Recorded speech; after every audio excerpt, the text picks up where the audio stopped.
आदत हो चुकी है तेरी। ख्याति के मरने का ख्याल ही सरवोज को अंदर तक हिला देने के लिए काफी था। सरवोज ने अपना हाथ अपने बालों में फिराया और बालों को अपनी मुट्ठियों में कसकर गहरी सांस लेकर धीरे से बड़बड़ाया, ये लड़की मुझे पागल करके छोड़ेगी। राधिका उसके गुस्से को अच्छी तरह जानती थी। वो घबराई सी आई और बोली, सर मैं डिनर के लिए मैडम को बुलाने गई थी, लेकिन वो अपने रूम में नहीं थी। सरवोज ने राधिका को सुना लेकिन उसकी तरफ नहीं देखा और लिविंग रूम से बाहर निकल गया। जो बॉडीगार्ड फार्म में ख्याति को ढूंढ रहे थे उन्हें रास्ते में चारू मिल गई और उसने बॉडीगार्ड को सब कुछ सच सच बता दिया। अब तक प्रतीक भी मैंशन पहुंच चुका था और उसके गार्ड्स ने पहले ही पता लगा लिया था कि ख्याति कहाँ थी। एक बॉडीगार्ड ने प्रतीक से कहा, मैडम भूल भुलैया में घूमने गई थी और वहाँ खो गई। जब सरवोज बाहर निकला तो उसने देखा कि कई सारे बॉडीगार्ड्स खड़े होकर आपस में बातें कर रहे हैं। सरवोज के गुस्से से आईब्रो सिकुड़ गई। उसे समझ में नहीं आया कि वो लोग यहाँ खड़े होकर क्या कर रहे हैं। क्या उसने उन्हें ख्याति को ढूंढने के लिए नहीं कहा था?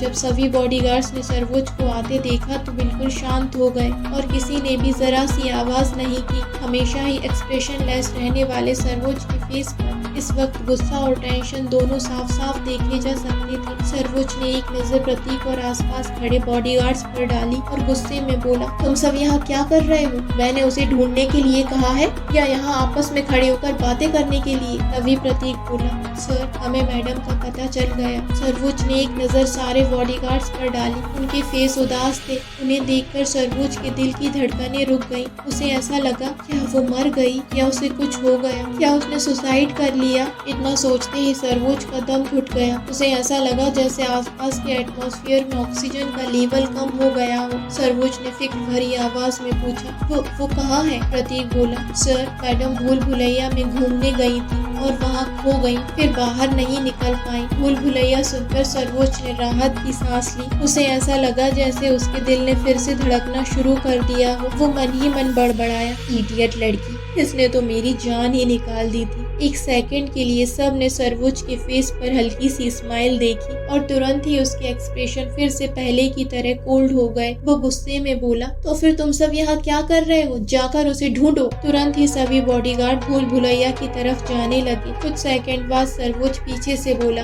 रुको। सरवोज जानता था कि उसके अलावा भूल भुलैया से बाहर निकलने का रास्ता किसी को भी नहीं पता। वो 3 साल का था जब से अपने पापा के साथ इस भूल भुलैया में खेला करता था और उसे इतनी बड़ी भूल भुलैया से बाहर निकलने में आधे घंटे से ज्यादा का वक्त नहीं लगता। उसने सोचा, अगर ये लोग बाहर आ गए तो भी इन्हें बाहर निकलने में कई घंटे लग जाएंगे और इससे सारी सिचुएशन और भी ज्यादा खराब हो जाएगी। सरवोज तुरंत सारे गार्ड्स के साथ जाने लगा। भूल भुलैया के अंदर ख्याति जमीन पर बैठ गई और उसने अपना सिर एक चट्टान से टिका लिया। वो इस भूल भुलैया में घूमते घूमते थक गई थी। उसे अफसोस हो रहा था कि उसने चारू की बात क्यों नहीं मानी। हालांकि ख्याति ने कभी नहीं सोचा था कि ये इतना ज्यादा खतरनाक होगा। उसे लगा कि वो थोड़ा अंदर जाएगी और भूल भुलैया को देखकर बाहर निकल आएगी, लेकिन जैसे ही उसने एक दरवाजा क्रॉस किया उसके बाद फिर वो बाहर नहीं निकल पाई। शुरू में तो उसे ये सब बहुत एडवेंचरस लग रहा था, लेकिन जैसे जैसे वक्त बीतता गया ख्याति की हालत खराब हो गई। उसके पैर इस कदर दर्द कर रहे थे कि वो ठीक से खड़ी भी नहीं हो पा रही थी। उसे भूख लग रही थी और उससे भी ज्यादा उसे प्यास लग रही थी। ख्याति ने सोचा,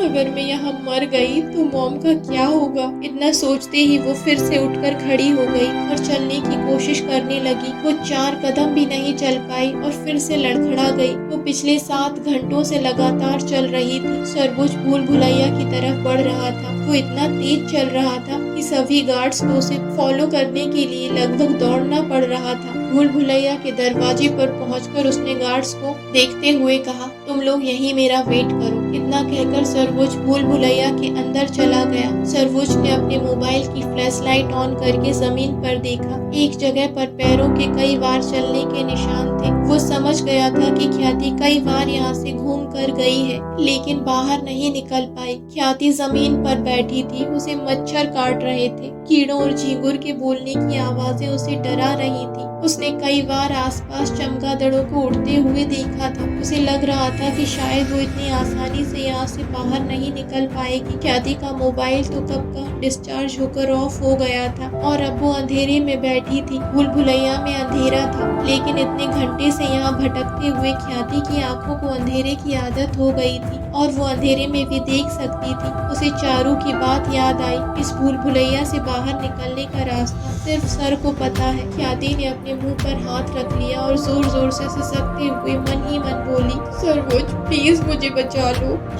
तभी डर की वजह से उसकी चीख निकल गई। अंधेरे में ख्याति ने एक लंबे और पतले से साए को अपनी तरफ आते हुए देखा। सर्वोज ने अपनी आईब्रो सिकोड़ ली और ख्याति के सामने जाकर खड़ा हो गया। ख्याति के हाथ पैर कांप रहे थे और वह बुरी तरह घबराई हुई थी। उसने आज तक जिंदगी में जितनी भी हॉरर मूवीज देखी थी और भूतों की कहानियां सुनी थी, वो सब एक साथ उसके दिमाग में घूमने लगी। उसे लगा कि सामने कोई भूत खड़ा है। इससे पहले कि वो कुछ भी रिएक्ट करती, सर्वोज ने उसका हाथ पकड़ा और उसे जमीन से उठाते हुए ऊपर की तरफ खींच लिया। कुछ सेकंड तक वो अपने सामने खड़े शख्स को घूरती रही और फिर कांपती हुई आवाज में पूछा, सर्वोज तुम हो?